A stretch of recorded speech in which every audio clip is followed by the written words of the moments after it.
We're in it. We're live. Hello, everybody. Week 4. Pre-week 4. Hi, everybody. Hey, everyone. Hello, listeners. Welcome back to another wonderful edition of the People's Podcast with your hosts, Collin and I'm Aaron Weaver.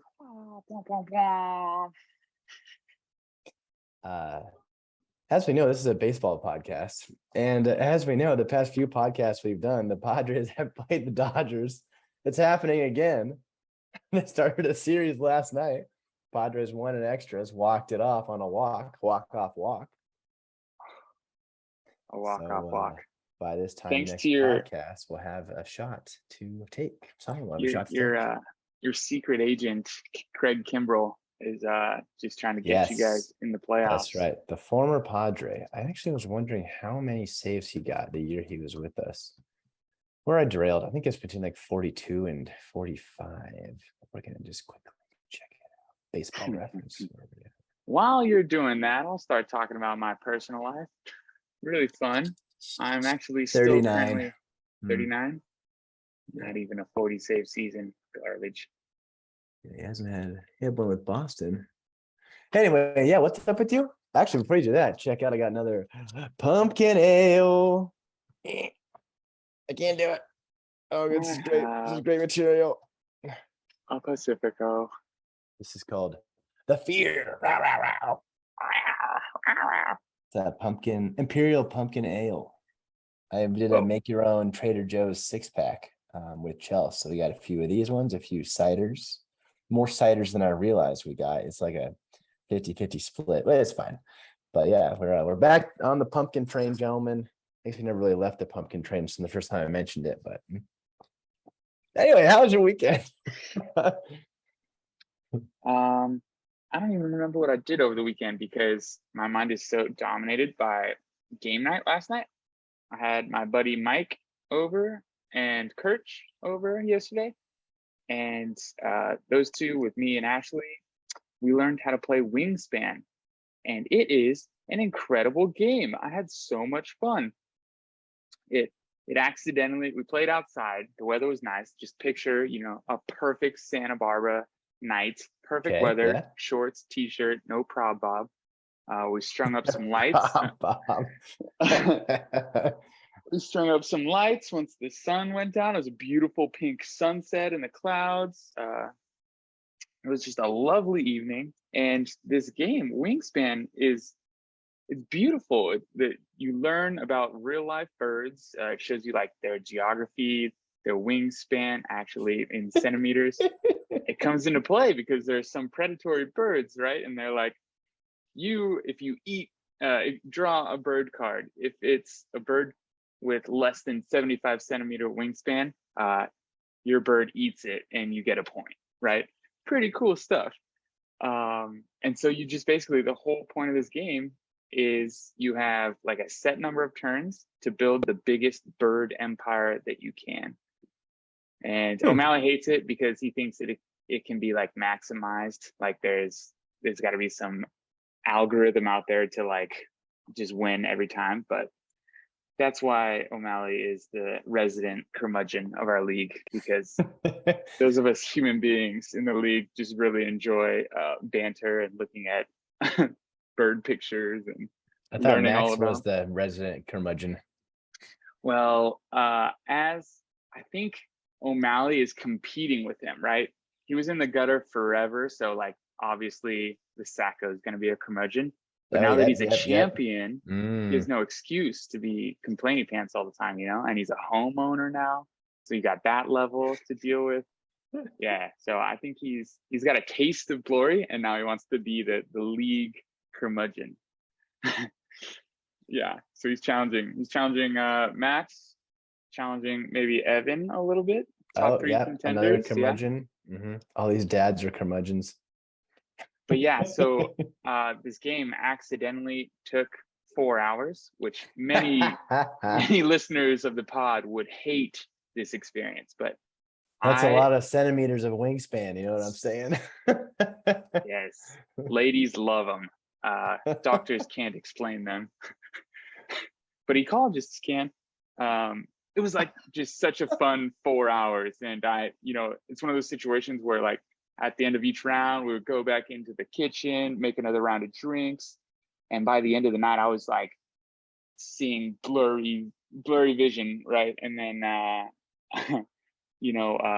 the game ended at 11 p.m. So like, fuck, you guys gotta go. Like, I gotta go to bed. I have a meeting with the Netherlands at 7 a.m. where I'm like presenting and engaged. And like, I woke up this morning and I was still a little blurry. Like, it was not a good morning.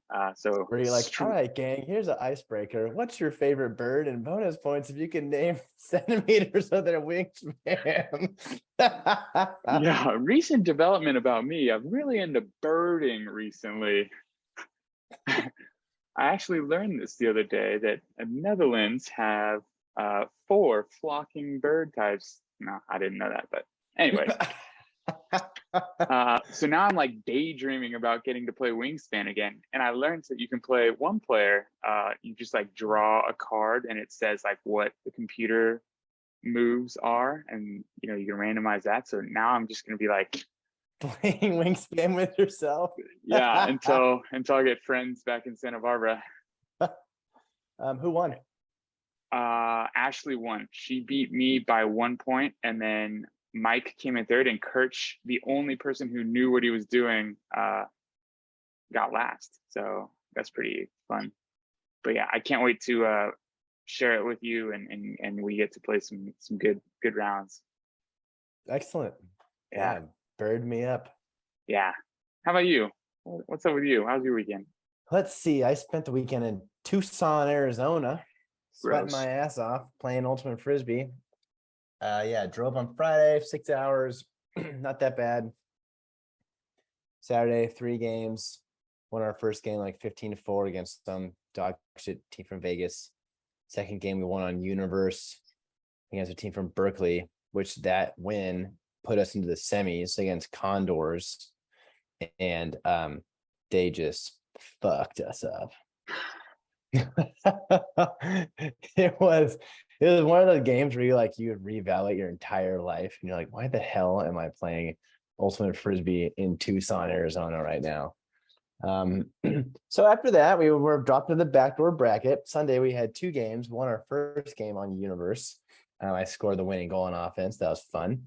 And then we lost the next game, which it was like the game to go, basically. We lost that one like 15-10 to the team we had beaten on Saturday on Universe. Oh. Yeah. So all in all, pretty underwhelming tournament. I think I'm becoming sort of an old grumpy curmudgeon myself, because I couldn't wait for it to be over. Basically, I was like, I just want this to be done so I don't have to play Frisbee in this heat and I can go watch football. And then we had a bunch of road sodas on the way back. I actually had an awesome car with these chillers. One dude's from Maryland and loves the Patriots, and one dude's from Pittsburgh and loves the Steelers. And Michael wasn't that way. But anyway, we just got hammered on the way back from Tucson. And obviously, we know how my team did.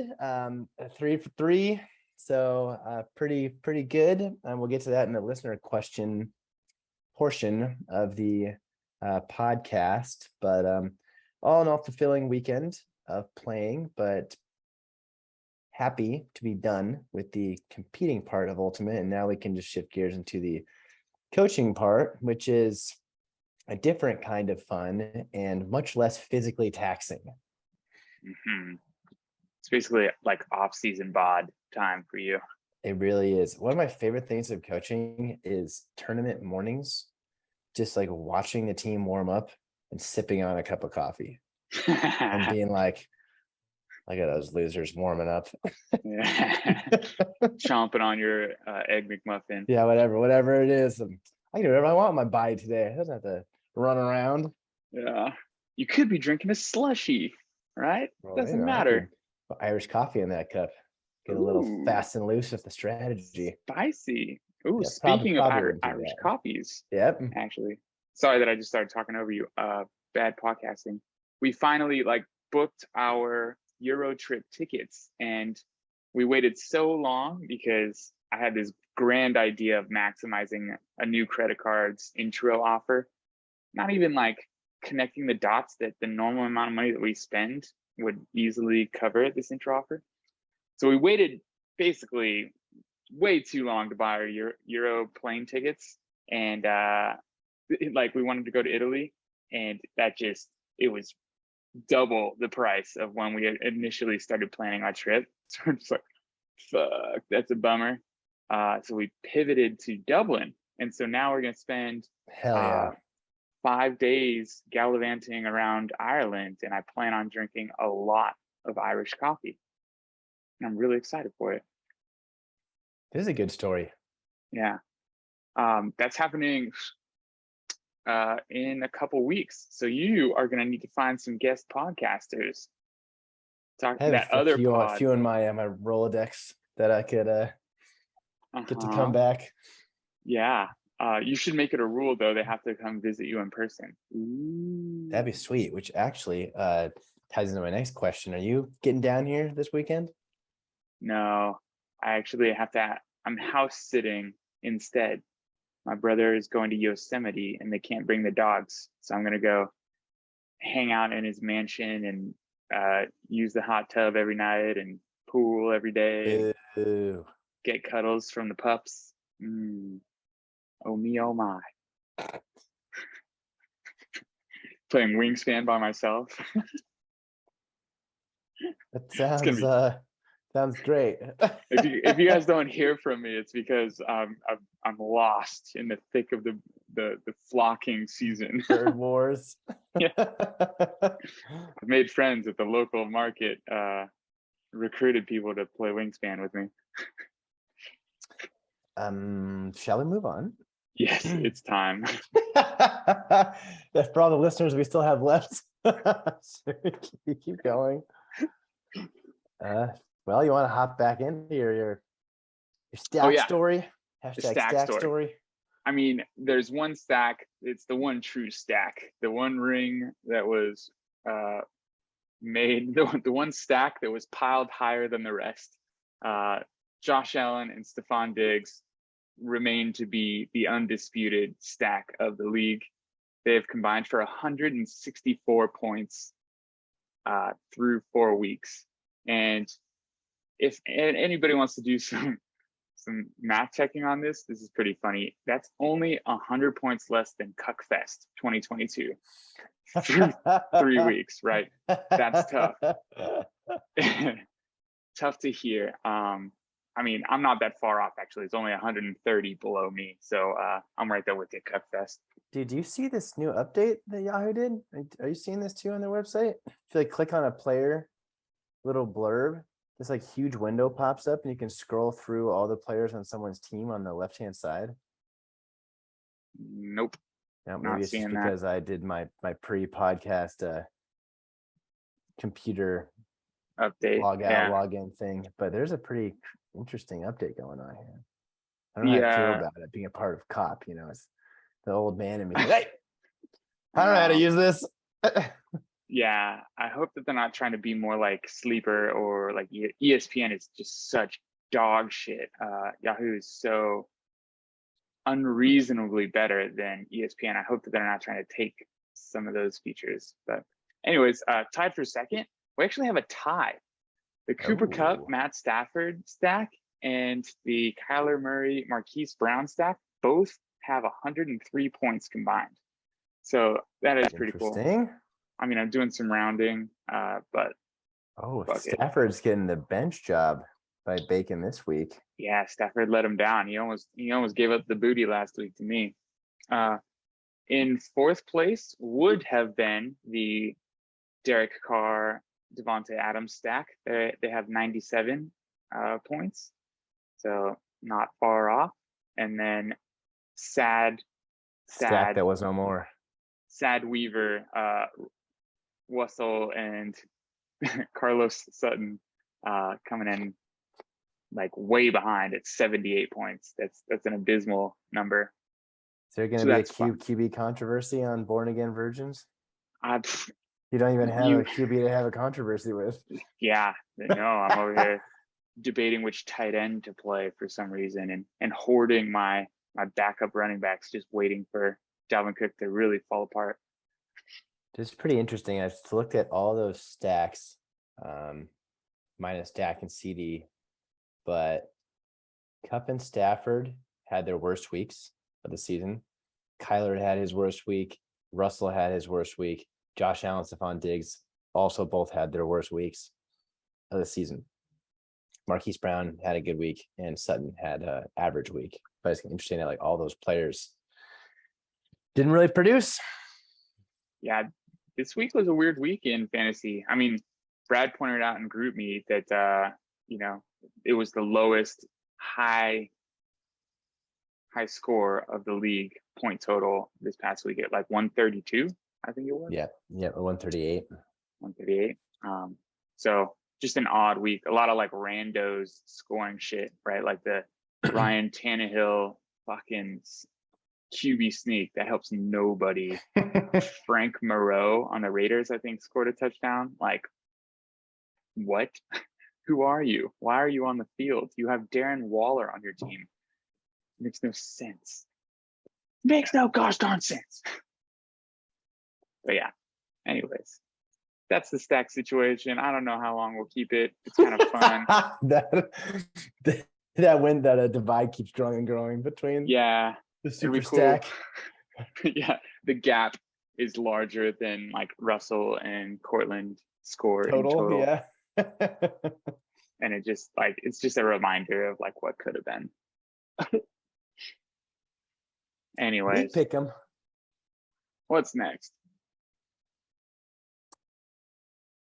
Well, in our league at Pick'em review, everybody picked Javonte's Inferno over Cuckfest, and as a league, we were 5 for 5. Adam picked Born Again Virgins over Tastemanium Devil, and was the only one to do so. Incorrect. Basically 50-50 on Adam and O'Mal's. Everybody picked against Scott, and he beat Stu. That's pretty fun. That's that. But then on the opposite end, everybody picked Evan over We're Gay Now, and they were correct. And then we were basically 50-50. What the hell? Max's name. You said everybody picked Evan over We're Gay Now? Those are the same people. Everybody picked Evan, who is gay now, over Bill, who's also gay now. And I got thrown off because Max changed his team name during this podcast. And now I was like, wait, is that the person that I fucking just played? I'm going to play? Is Tradesman a good job? Okay, that was a kind of a dud. All right, listener questions. First question comes from the fine city of Livermore, which we all recently have learned has many excellent dining and shut up. Just late night activity. I'm businesses. going to Livermore. I'm paying Stuart to grill me up some chicken in his backyard. Stu's calling Stu's chicken. That's while it's a sweltering 109 degrees out, looking at the pool that could be filled with water, and instead just dying and running back inside and waiting for Stu to finish cooking me food. Speaking of that said man, mailbag. Weaver, is this an all-time level of smug for you as a fantasy manager? Is this when you were the most confident in your managerial history? What? I kind of combined two questions there. Okay, I try to do myself second. Weaver, when were you most confident in your managerial history? What's your level of smug this year? My level of smug right now is very middling. I would say it's not smug at all. I think it's very intrepid, maybe a little moist. I think I have some moist smugness currently. You're like sweating. I'm sweating a little bit, but I don't know if it's a good thing or if it's like my body's feeling a kind of way. Yeah, I'm 2-1. Last week, I eked out the Battle of the Bastards, and this week I almost stole another low point total win. I think that I'm not like really trembling in my boots yet. So that's why I'm middling. I'm not panic selling anybody. My team has had a lot of scoring opportunities. Kareem Hunt got stuffed on the 1 yard line. Chubb came in Hell next yeah, play and he scored. did. Yeah. Jamar Chase caught a pass, feet in the end zone, but just didn't get the ball around the pylon. So, that's either of those two things happen. Boom. Cortland Sutton caught a pass, got tackled on the 2 yard line. If he finds a way to get in, I win. Right. So, like, boom, already there. That's my stack hitting and 2 other touchdowns. So, my team has opportunities and they just haven't necessarily been connecting yet. So I'm not hitting the panic button on my team yet. Am I reminded every single week about Darnell Mooney being god awful instead of, the top 3 quarterbacks in the league? Yes, that sucks.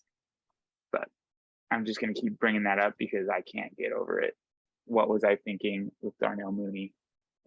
Just want to kick myself. He had some preseason hype, it's funny because a lot of players that had the hype are not delivering.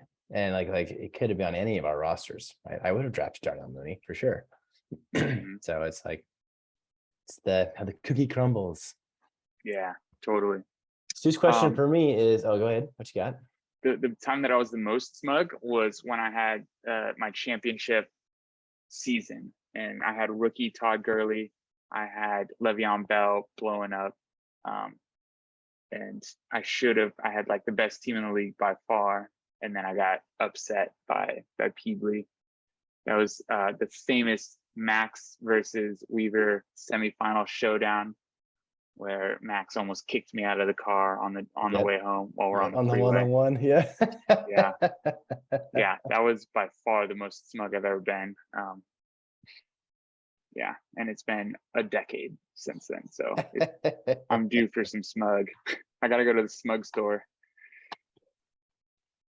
Collin, is this an all-time level of smug for you as a fantasy manager? Can you recall a time you felt more confident in your team? Is this your year? ? 3 questions. Question number 1. Dang, I want to get to record book. Here we go. I don't think this is the smuggest I've been. And I think my smugness I know it's depreciated the last 3 weeks. Like I was super smug after week 1, putting up like 178 with like everybody hitting. And then last week, still put up a reasonable amount, got the high score, but like Justin Jefferson had a terrible week. And then this week I put up even fewer points. Like my points have been like decreasing every week. And while I'm very happy to be 3-0, very happy to be the high point total by about 60 points right now. Only member of the 400 club. You're welcome. Or thank you. You're welcome. You're welcome to all who get to play against me. Stupid club. My team has some holes, some obvious holes. So, and it's only been 3 weeks. So my smug is not super high. I'm more like, I feel like I have some wiggle room for some like fuck ups later on. It's some managerial decisions. Like for instance, this past week, I played Josh Jacobs over Amari Cooper. Josh Jacobs was sick like the entire week, and I was going to play Cooper instead. On Thursday, Jacobs was still questionable, but I wanted to play him, so I didn't play Cooper. Cooper scored 19 points on my bench. Jacobs ends up playing, but only scores 12, right? So I was kicking myself the entire time. But that kind of decision didn't like bite me in the ass. I've been lucky enough not to like have made a bad decision or decision that's like I've suffered from. I think I was most smug the year that I actually mentioned in a previous podcast where I traded with Max for Russell Wilson. I had like Russell Wilson and Des Bryant and Marshawn Lynch and like a bunch of other dudes that were just absolutely destroying. And then I like lost in the first round of the playoffs. And that was that. Yeah. And as far as like whose year it is, it's too early to tell. Too You early made to me tell. you made me click on the record book because I was just like curious what shows up here, and really sad to see born again virgins there. I have the least amount of touchdowns in the league with 6. I'm averaging 2 touchdowns a week, my team. So that is awful. I need some positive regression there. Well, this is a fun one. Strength of schedule hardest has been Adam's strength of schedule. And actually, weekly average all time was he rides the bench 500 miles. That was Bacon last year. So Bacon last year had the all-time hardest strength of schedule. Strength of schedule easiest weekly average born again virgins. Your opponents are putting up 93 points a week. Weekly average all time was vote no on Romo in 2012, but that was pre half point PPR at 83. These are fun. Margin of defeat smallest. Adam lost by 0.36 points this past week. Your average margin of the average margin of defeat, yeah, is 2.9. I guess you only have one loss though. Did you only lose by 2.9 in your one loss? Talking about coaching mistakes. If I had played Njoku, your boy would have Oh won. yeah, he crushed it too. This is a nice little rabbit hole that could be a future segment. Oh, single week largest margin of victory. The Okefenokee Swamp versus Dak from whence you came. Almost 70 points. That's a fun one. Anyway, next question comes from Bill. Bill's question is the tried and true classic. Within the current playoff picture, who are your contenders and who are your pretenders? Well, this is not fair. Contenders are the top 3 and the pretenders are the bottom 3. Done. Me and Bacon both just put up 90 points. And Scott's team, I think, is not been that strong. Yeah, he put up 80 last week.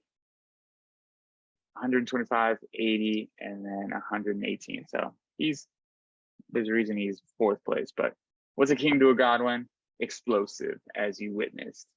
2 players putting up 50 points a week is just so annoying. Evan and your team are powerhouses in the league. And really, I'm sure you have to be annoyed with the trade that went through because it makes Max's team that much stronger coming for your title. But it's a long season. Injuries happen. Things go wrong. So yeah. I think it's a little too early for this question. 3 weeks is not a lot of time. I do think that your team, given the lack of points you've scored weekly, is very lucky to be where you are at 2-1, seeing as you have the second fewest points in the league, but somehow are in 6th place. And yeah, we can revisit this in a few weeks because I think we'll have more known. As far as the Max and Brad trade, which I guess we can just talk about right now, is our next segment. I'm happy that I just played Max and beat him, so I don't have to see him again until the last week of the regular season. It makes sense for Brad to shake things up as he's 0-3. So like he is obviously trying to create some more offense somewhere else. And so he's getting hypothetically 3 starters. Although Miles Sanders just had a pretty weak week. Juju hasn't really performed that well. Yeah, I mean, I think Brad's just going for like the potential upside where Max is getting the tried and true commodity. Although even Devontae the last 2 weeks has not been that great. So I don't know. My really only thought was like, I'm glad I just played Max. So whatever happens with Max, I don't have to deal with it until like later on. And Cuckfest, I think, is in trouble. I played him this week. So I guess it'll be a good test right off the bat to see if this trade actually create some offense for him or not. Yeah, I think it's a great trade for both players. I think Max had an embarrassment of riches, and he put them to work, right? Like Miles Sanders, like you said, question mark, but the ceiling is there. The opportunities are there. Could pan out. Chris Olave is like leading the league in air yards. So a couple of those start connecting, and all of a sudden, he might score 25 points in a game. And then Juju, the whole reason we draft Juju is because of Patrick Mahomes. If they can build that chemistry, which you would expect him to over time, I think this is a win-win for both teams. Max wasn't starting those players, or at least didn't want to. So now they're gone. And now he can have more freedom to work the waiver wire.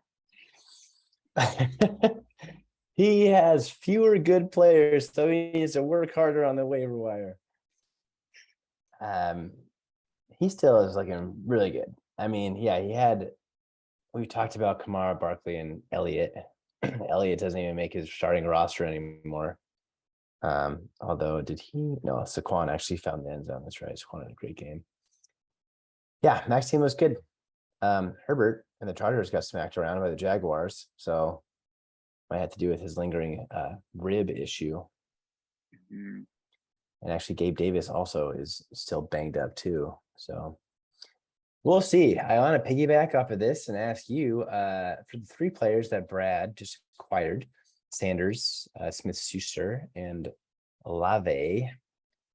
Buy, sell, hold. Buying Olave, holding Juju, selling Miles Sanders. Interesting. I think I would have held Sanders and sold Juju. Yeah, I think that the opportunity for Juju is just too strong. And I just think that he's going to get better and better over time. He's learning a new system, learning a new scheme. They're building in-game chemistry. It'll be fine. He's had 2 moderate games already, right? As high as like 11.9 or something like that. Okay, yeah. 8.9, 2.5, that sucks. And then 11.4. And all of that is without a touchdown, right? So if he finds the end zone, always like this is, I think, very much tied to Clyde Edwards-Helaire as well, who like fantasy experts are like screaming from rooftops, sell. Because he's just been like hoarding touchdowns, right? Like when that regression happens, then somebody else is going to have to score. It's either going to be Juju, Kelsey, or Butker. Who was picked up on the waiver wire. And oh my God, $14. Why don't we just roll into that? You got your waiver wire segment. Waiver wire callouts. These are players that I thought were interesting from this week and last. The number one being Butker, barely newer, a $14 bid, and I believe it's uncontested too. Yeah, which is just $14 so much money uncontested for a hurt kicker. That's crazy. Anyways, now Stu gets to make all the barely newer jokes in the league. So I mean, $14 is a lot. $14 is a lot to do that. He also spent $12 on our favorite player of the pod, Zay Jones. We just spent a considerable amount of time on both pods bashing Brad for starting Zay Jones, and then he bullied him into dropping him. Yeah, first of all, Brad can't be bullied. We all know this, right? There's no way that he's listening to us. But it's a name that you see and you're not juiced on, right? Regardless of what we're saying. Dropped him, got picked up for $12. That's crazy. And then, dude, great game by him. Yeah. I definitely, if I didn't have my own embarrassment of riches, would have been interested. Yeah, this is, for me personally, the reason that, it sucks hoarding a bunch of backup handcuffs, because you just have to wait and see, right? So it's like limiting my ability to play the waiver wire, which is so stupid. But anyways, that's what you're choosing. You're choosing to do that.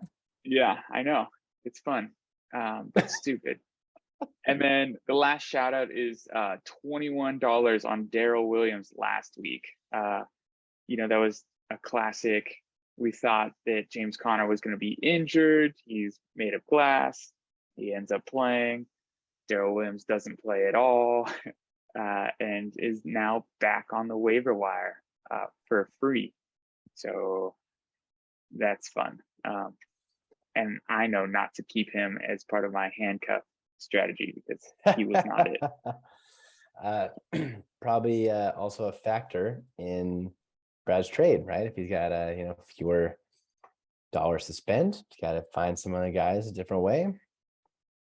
Mm-hmm. Let's see what else was contested. Conklin, I got him for $5, just $2 over O'Malley bid. Samaj, happiest guy in the sport, goes to Brad. So Brad's just spending money left and right. Mac Hollins, the Raiders hero, was won by Bill for a $1 higher bid, 6.5. I'm gonna go get a beer. All right, you get your beer. Sammy Watkins last week. Now he's on the IR.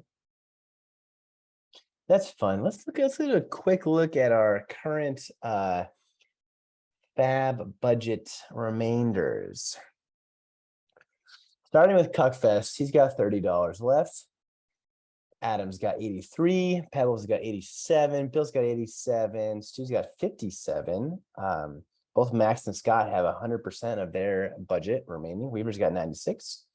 Bacon's got 20. He is by far the lowest after his Taysom purchase, who has now found the bench, by the way. I've got 91. Evan's got 90. I've got 91. So we got two people that have less than half of their budget left. One at 57, and then everybody else is looking pretty good between 83 and 100. 3 weeks in, 4 weeks in. This is the beginning of the fourth week. Mm-hmm. Fourth round of waivers. Yeah. How fun. That's something else with having 3 wins. I have been less antsy to make moves. Right. You're not waking up at 3 a.m. to well, I am, because now I have an old man bladder, so I can't avoid that. And of course I'll check. But like, for instance, I guess it was tonight or last night or early this morning, whatever. Same thing happened. So I had won the Conklin bid, who I think is a great pickup because he's averaging like 8 targets a game, and my tight ends are a little wishy-washy. Didn't get the Steelers one, and then I didn't feel the need to pick somebody else up. I was like, okay, because usually in the past, when it'll happen, I'll have like bubble guys who then I'll like want to pick one of the bubble guys up, and I'm like, Mm-hmm. I feel it. It's a good place to be. That's the smug coming through. You're confident in your roster. Don't need to make any moves. Chubby.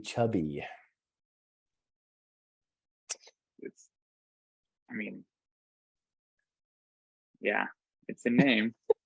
I actually was workshopping a bunch of names today, and I landed on that one. But we got some more in the chamber, of which maybe you'll find out later. Maybe if I lose this next week to Cuckfest 2022, I'll have to change my name again. All of his ads. Almost. Before we dive into certainly these matchups, another pumpkin beer. Look at this one. It's fun. Kern River Brew Co. Pumpkin ale. Pumpkin ale. Yeah, anything else you want to visit before we dive into this week? Nah, it's time. Let's get into it.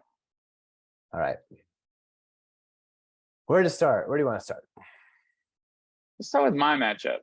Born Again Virgins versus Stuart Good.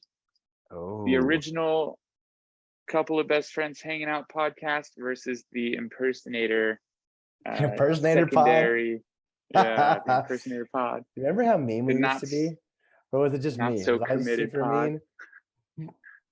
I remember being so biting. Like, this guy's saying this, but he's a complete idiot. But like, he's got his jingle. Our jingle is way better.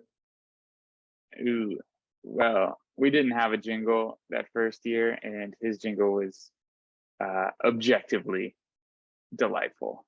Oh yes, they're all delightful. All jingles are created equal. Just a couple of best friends hanging out, best friends hanging out. I'm sad that we're not going to get some live Googling on a podcast this week. Oh my God, should we steal the silver lining segment? Should we do that from all the losers before? Or should we just go to this week's matchups? Is it too late? Let's do silver linings. Silver linings. It's a fun segment. Hell yeah. First up, we'll start with me. What's my silver linings, Collin?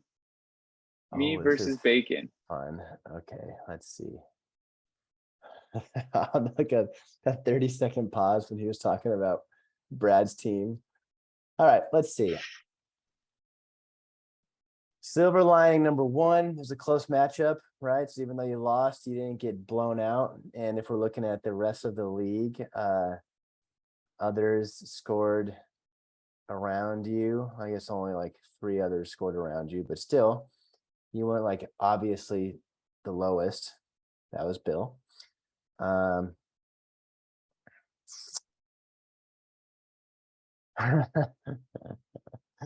Okay. 2 linings, both Browns, one of which Njoku just exploded, right? So that's obviously amazing to see. It looks like Brissett is better than people thought. Pittsburgh is like a really good defense. He had no problem finding his receivers, both Cooper and Njoku. So that guy looks like a obvious start for you for the foreseeable future. Secondly, you talked about Kareem Hunt getting stuffed 3 times in a row on the goal line. So although he obviously is a worse running back than Chubb, they are trying to give him some work. So I feel like the opportunity, like you were talking about, will be there. So your silver lining are your 2 Brown boys.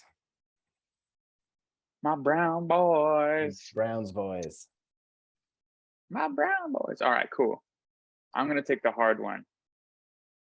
I'm going to go with Cuckfest. I'm going to talk a bit about Cuckfest over here. Yeah.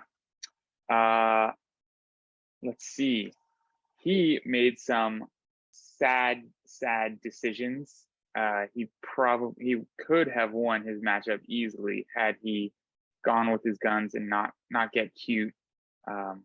If he started Melvin Gordon, who's talking about opportunities, averaging like 11.5 rushes a game on a team that's committed to the rush. Derek Carr, if he starts Derek Carr over Tua, the QB controversy is always going to be haunting. But another cool thing, I watched the Packers play, and they were just feeding Dobbs the rock. Like, he had 8 targets, but he had more. There were several that were called back. So that's pretty exciting to like have Aaron Rodgers, darling receiver on your team. And then I think, he made a mistake last week in picking up Higbee, but not starting him. That's just like Higbee, talking about opportunities. Higbee had 20 targets over 2 weeks up to that moment. So clearly involved in the offense. He didn't get as many this time, but I think now he's made a bunch of trades and his team is completely new. And, the opportunity, we might see a whole new Cuck Fest. So kudos to you for not just riding with your cuck of a team and going and getting your gal or guy. Yeah. 2022. You gotta, yeah, that's right. Whatever you want, whatever. You can be cucked by both genders or all genders, excuse me. How dare I say that? Yeah, brand new team is looking fun. We'll see. We'll see how it pans out. He's up against a juggernaut this week. All right, I will take Stu. Silver lining for Stu is obviously, well, rough Watkins acquisition straight to IR. That was just, brutal. Rodgers puts up less than his Bush. Also brutal, as Stu is banking on that performance. But we're not. We're doing silver linings in this segment, and so I'm going to go back to his Brown boys. AJ Brown, Amon-Ra St. Brown. These guys are obviously talented. AJ put up numbers.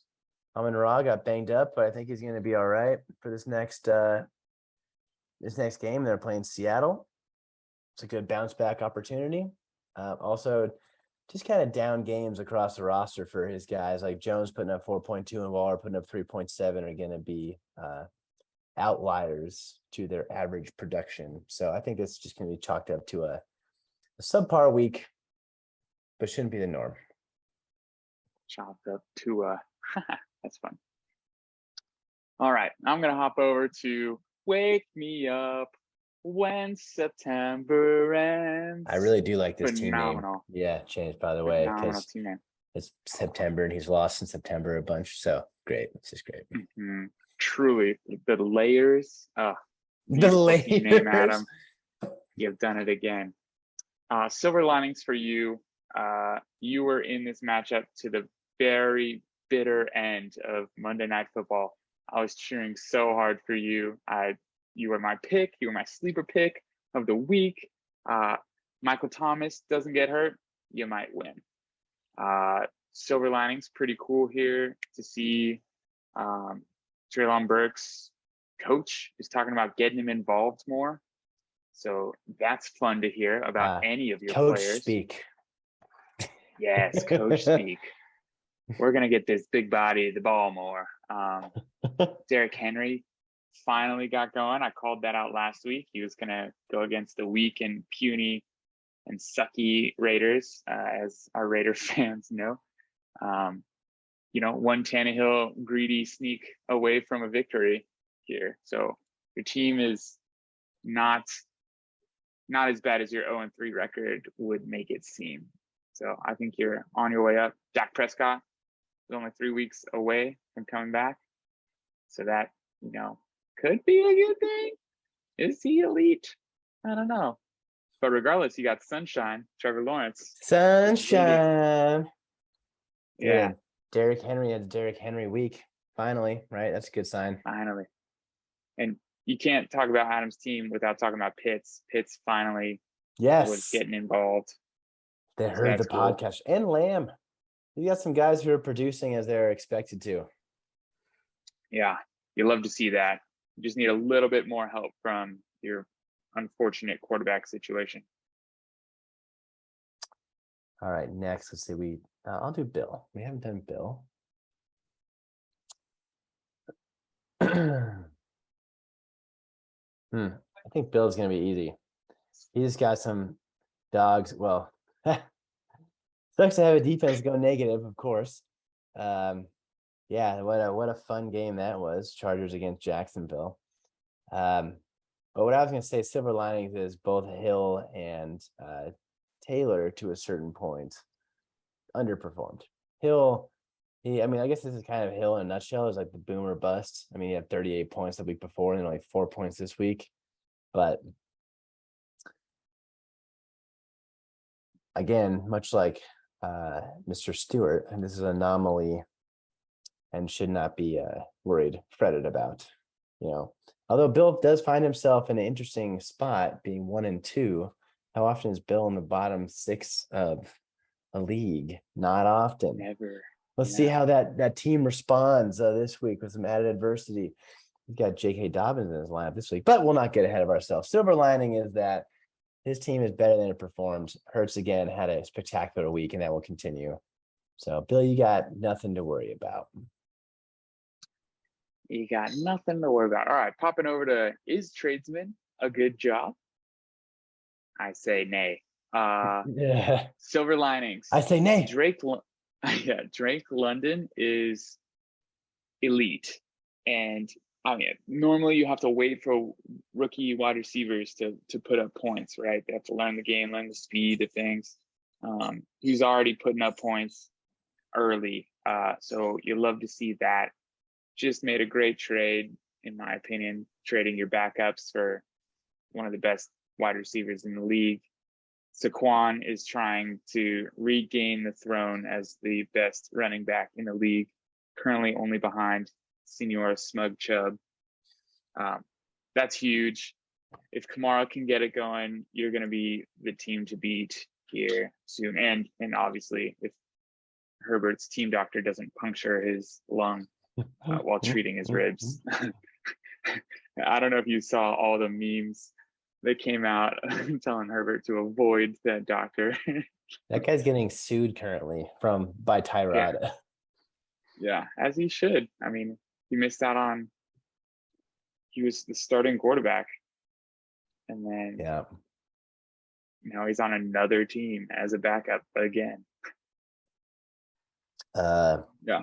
This team is it's got some scary on paper potential.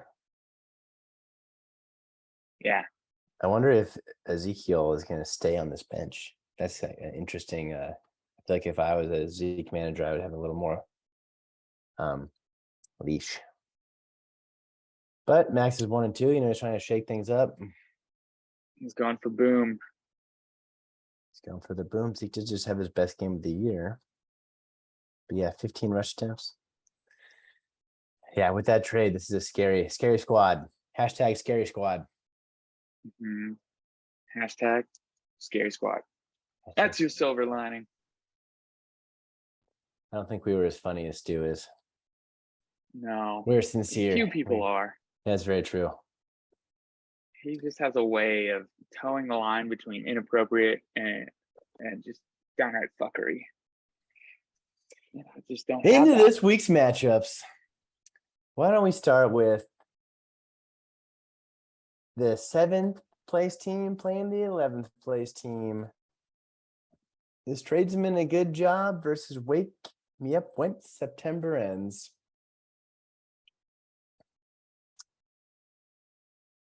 First thing I noticed is that Trevor Lawrence is now making his way into Adam's starting lineup. Eagles, no joke defense, though. They had their way with Kirk Cousins. Obviously, Lawrence is coming off a career performance, 3 passing touchdowns. But the Chargers were without Big Bosa for that game. So a little more time for that young sunshine buck. Mike Thomas suffered toe injury. I think this is an easy one, unfortunately, for September. September, it just needs to end for poor Adam. Tradesman is gonna take this one, and I think it's not gonna be close. Unfortunately, I think Dallas's defense is gonna wreck Washington, but that's only Antonio Gibson. Takes a team to win. I don't know. Just on paper, Max's team is just a heavyweight. Oh man, he's ascended to the throne. I think I want to go with Mr. Adam in this one. Woo! Cool. So Kamara is doing next to nothing. Barkley obviously is great. Devontae Adams also good, but they're playing a stingy Denver defense. Herbert is still injured and had a terrible game against the Jaguars. Not like their defense is lighting it up. Whereas Mike Williams only caught 1 of his 6 targets for 15 yards. Granted a touchdown, but still 1 of 6 is not sustainable, right? In the opposite way. CeeDee Lamb is just emerging now, which is duh, give that guy the fucking ball. Henry just had a Henry game. Edmonds is taking control of the offense for Miami. Kyle Pitts had his best game of the year. I'm going with Adam. You think he's got the momentum? I'm going with Adam. I also think it would be classic Max to make this trade and then lose the game right after making that trade. With a less than 5-point performance from Devontae Adams. And his whole team blows up and Cuck Fest sets a high score. Everything except for that last part sounds accurate to me, yes. You're taking Max, I'm taking Adam. Lock it in. Easy. Next one, let's do is Mike Evans gonna have to choke And did it say a bitch? I can't even read it in all these places. Choke a bitch. There it is. Yes. Mike Evans got to choke a bitch versus performance enhancing drugs. What do you think? I think it's crazy that Scott still has Mecole Hardman starting. That's tough. A lot of QBQs for both teams. I think Bill's team has been suffering behind Jonathan Taylor not like putting up first overall pick numbers. That's been kind of tough. He is getting a boost from Elijah Moore and Zach Wilson returning. Joe Flacco was very much just not targeting Elijah Moore for some reason. And with Zach Wilson, the chemistry that they built last season, Elijah Moore was top receiver the final 6 games of the season. So that's got to be huge for old Bill. I don't expect J.K. Dobbins to stay in this starting lineup. I'll be interesting to see if Collins reappears, especially if Renfro is still concussed, or if Darrell Henderdog comes in for the Monday Night Miracle. But yeah, starting J.K. Dobbins against the Buffalo defense sounds like a joke. So Bill's a good manager. He's going to make that adjustment. I think that Bill's team is better this week. He gets Mike Evans back, his namesake. He was a rudderless ship last week without Mike Evans. That should have been a silver lining. Yeah, is that he was, without his dog. Yeah, his dog is back, and he's getting back in the saddle. Yeah, I'm going Bill. How about you?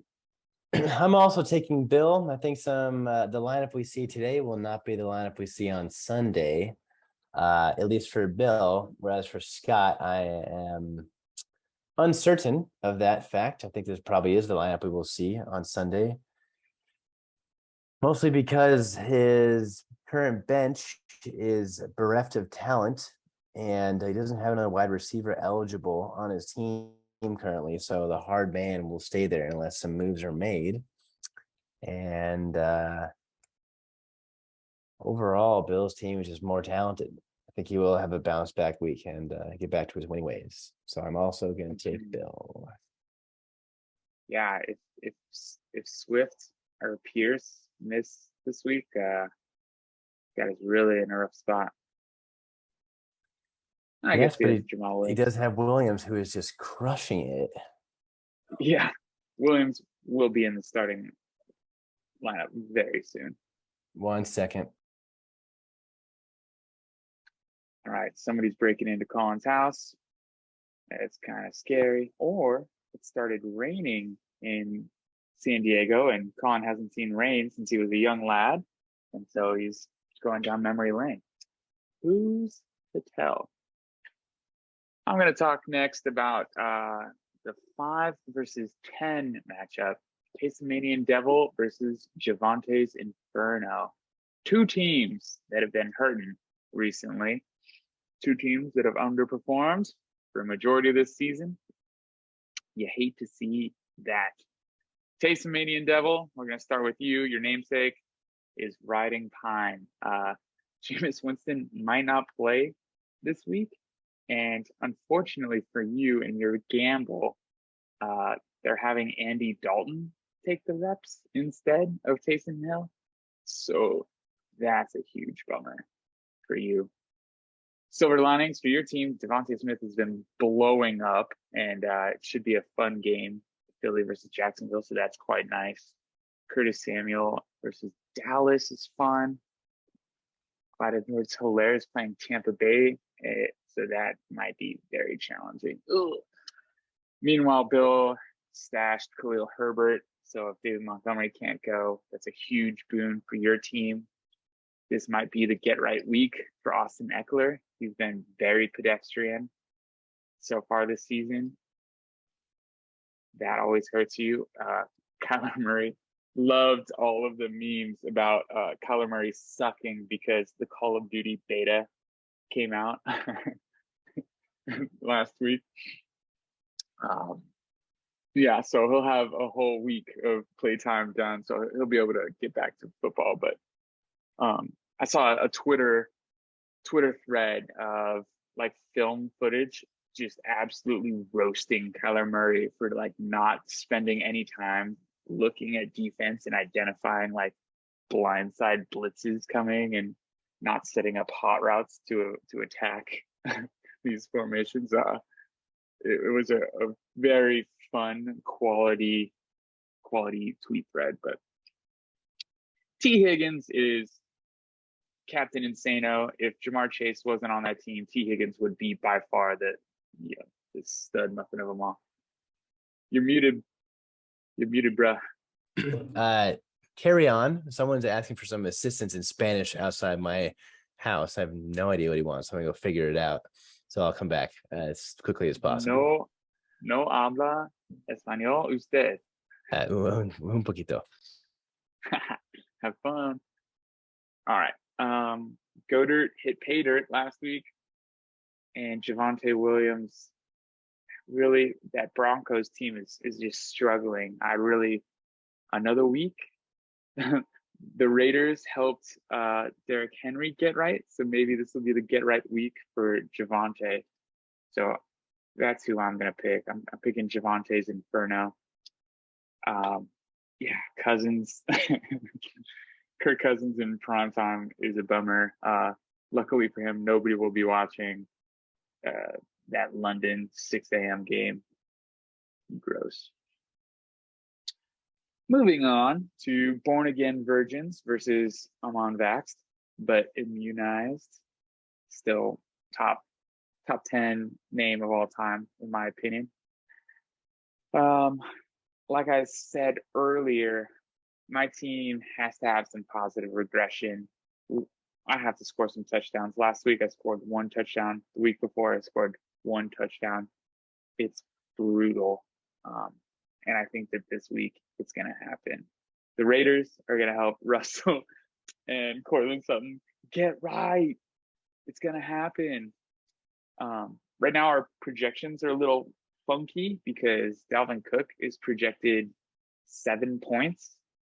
Even though, I mean, he dislocated his shoulder, which is a thing that he does every season. It's crazy to me as somebody who has dislocated my shoulder before that he would ever play without his shoulder strap. It makes no sense to me. When mine was dislocating, I would wear it to go shopping, picking up macaroni and cheese blue box off the top shelf. I don't want my arm popping out like that. Like this little old lady nudges me to try to get some baked beans and out of pops, but not with my shoulder strap. And this dude's getting tackled by freight trains. It's so stupid. But if he were to miss time and Madison were to play, Madison being on my team, that would be a huge boon for this matchup. God, yeah, you'd have to move Stevenson up into your running back and then start maybe Julio Jones. You'd start your boy Zay Jones. Oh, that'd be so great. After all the junk we talked, you having to start Zay Jones in a panic. Luckily for you, you're in the same time zone, so you'll be able to like check this update, whereas I'll have to set a stupid ass alarm on Sunday after staying up late playing Wingspan by myself. I think that my team is going to take this W. I saw a tweet. This is the sole driver of my victory dance. Jamar Chase. The Bengals are wearing their whites, their white Thursday night color jersey, whatever, color rush. That's what it is. Their color rush jersey. And yeah, Jamar Chase looked so sick. And so I think he's going to score at least 25 points, blowing up Miami. Hopefully it's just an epic shootout. Everybody in that game scores a ton of points, like last week's Browns game. Hopefully Keenan Allen comes back for me. That'd be great. Yeah, I'm going with my team. Some negatives about Stu's team real quick, just to talk shit. Aaron Jones, hot garbage last week. 4 points against the Bucks. That Bucks Packers game was such a snooze fest. It was somehow less interesting than the Niners game. And he's going up against New England's defense without Mac Jones. That might be a blowout, but we'll see what happens. Amon-Ra St. Brown got hurt last game. He hasn't practiced yet this week, so he might be out. If these injuries go the wrong way, Stu's in real trouble, which, I mean, you can say that about anybody. If your starters are hurt, you're in trouble. Collin, I just picked myself over Stu, and it's because Jamar Chase's Color Rush jersey looked super sick, and he's going to score 25 points. Pretty excited for those. The white on white is going to be amazing. Mm-hmm. Looking at your very close Bush points right now, do we have any bench players that are going to make their way in those? In there, excuse me, Leo Jones hasn't played in forever. The possibility of, if Dalvin Cook is out after dislocating his shoulder, Madison will sub in for me. Wow, that'd be a huge swing there in this matchup. What's going on with Keenan? Keenan pulled his hamstring week 1. He has been will play non-participant.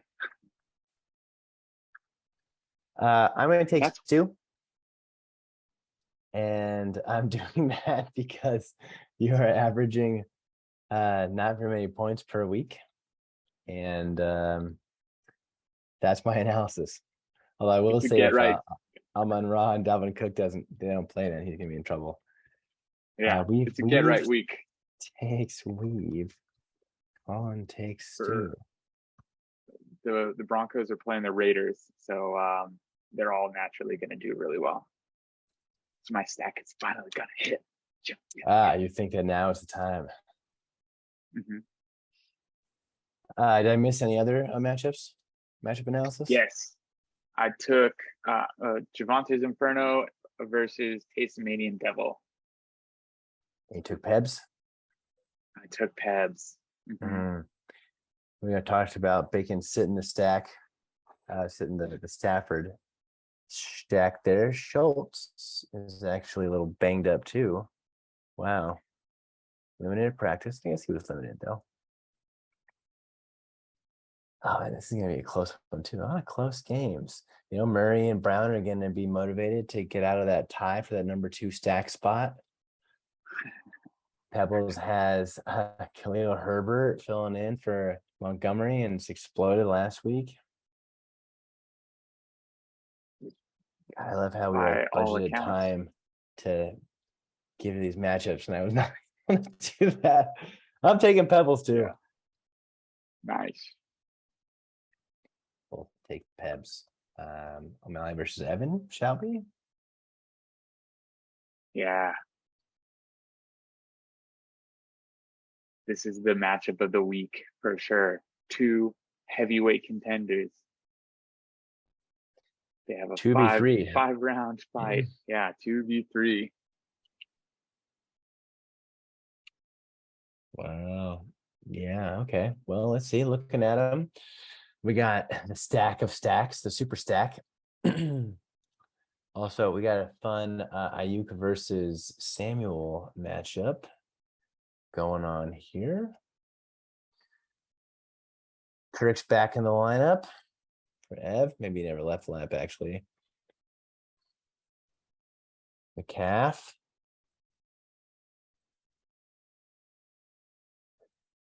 Oh, man. This one's kind of a toss-up. Oh, he's the one with Mark Andrews. Dude, Lamar loves Mark Andrews. The guy scored multiple touchdowns this past weekend. Oh, I'm going with the stack. I'm going with O'Malley. Yeah, I'm going with O'Malley as well. And my reasoning is that Evan seemingly is on the wrong side of a lot of matchups. So Mahomes is going against Tampa Bay. Very, very solid defense. fourth fewest fantasy points. Debo going up against the Rams, second fewest. Oh, second most. Oops. Forget I said that. It's a rough matchup. Adam Thielen going against the Saints. Jay Robinson is going up against the Eagles. Mandrews going up against Buffalo. I think that there's just a lot of headwind that Evan's team is going to have to go through. That being said, I think CMC is going to feast on the Birds, the Cardinals. This has to be the game where he scores 30 points or more, because the Cardinals are such dog shit. They are the new Jacksonville Jaguars of the league, and they suck. They should be good. Like, they have a lot of talent. They have a lot of first round picks, but somehow they just cannot figure it out. And O'Malley's team is so good right now, and he still doesn't have his namesake back. So once Godwin recovers, he's gonna be he's gonna be very smug as well. He's looking to retain the ship. We'll see if Godwin can stay healthy. He's has a whole three catches. He also picked up this Steelers defense against the Jets, which could be good.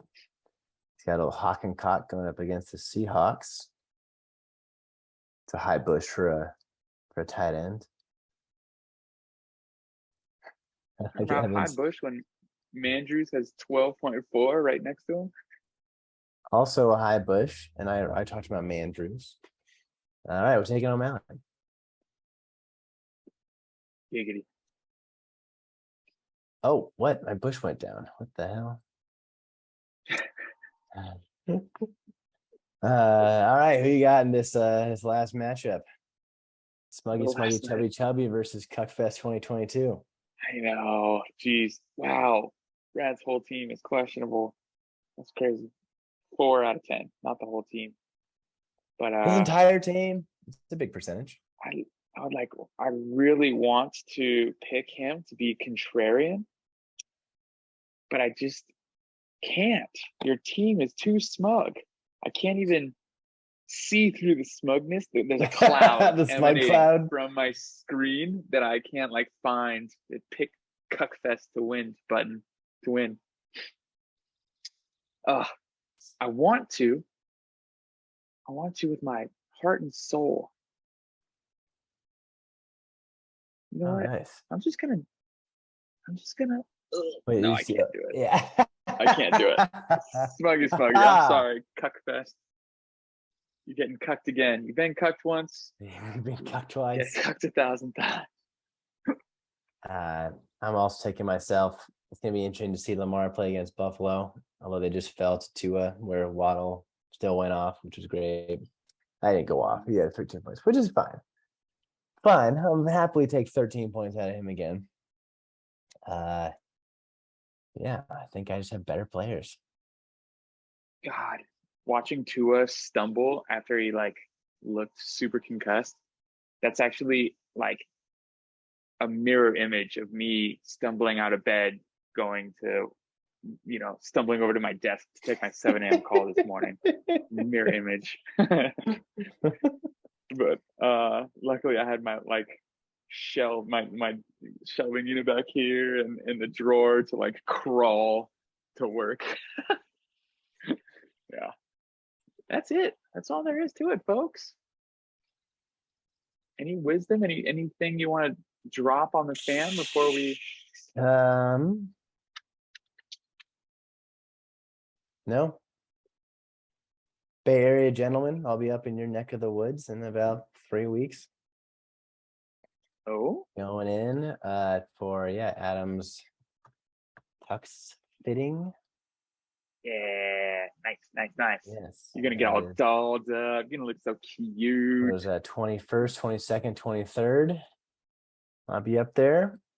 So let's hang out, watch some football, play some disc golf. I did Friday night to Monday morning. That's my agenda for flights. So budgeted some Sunday time for us all. There will be reminders between now and then.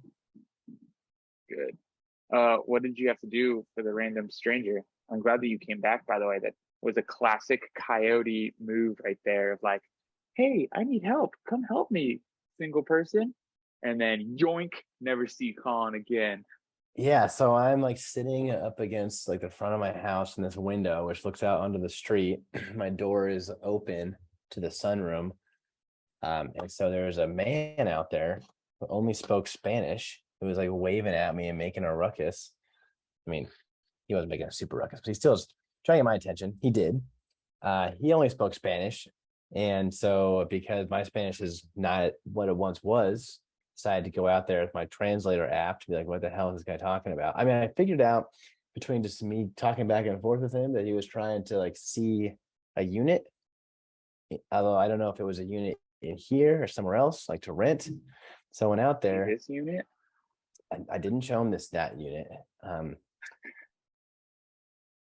Got out there and he had a communication with the manager of a unit, but I could not tell which unit. I couldn't tell if it was a unit in this building and didn't have the manager's name or the unit number. So my idea was to find out what the unit number was, go up to that unit. There's 6 of us here, knock on the door and be like, there's some dude outside looking to see your unit. But this guy couldn't tell me what unit it was. And then he also couldn't tell me the person he showed me was like, this is the guy I've been talking to, did not recognize the person. So like my idea was like, knock on the door, get the person, bring him outside and be done with it. But because I didn't recognize the person, he didn't have a number of the apartment, I was like, I can't help you. I'm not going to let you in to this place when you have like pretty much no information. He even showed me his like messenger back and forth, which was like, is this unit available? Yes, it's available. Do you speak Spanish? And that was the entirety of this discussion he had with this person who's showing the place. He's gone now, and I'm back, and I apologize to our listeners. There's a podcast first being interrupted mid-podcast, having to leave for an extended amount of time to deal with a complete stranger. Only to come back and talk about units way too much. You use that word. How do you say unit in Spanish? El unit. Shut up. That's terrible. All right. We're out of here, guys. Catch you later.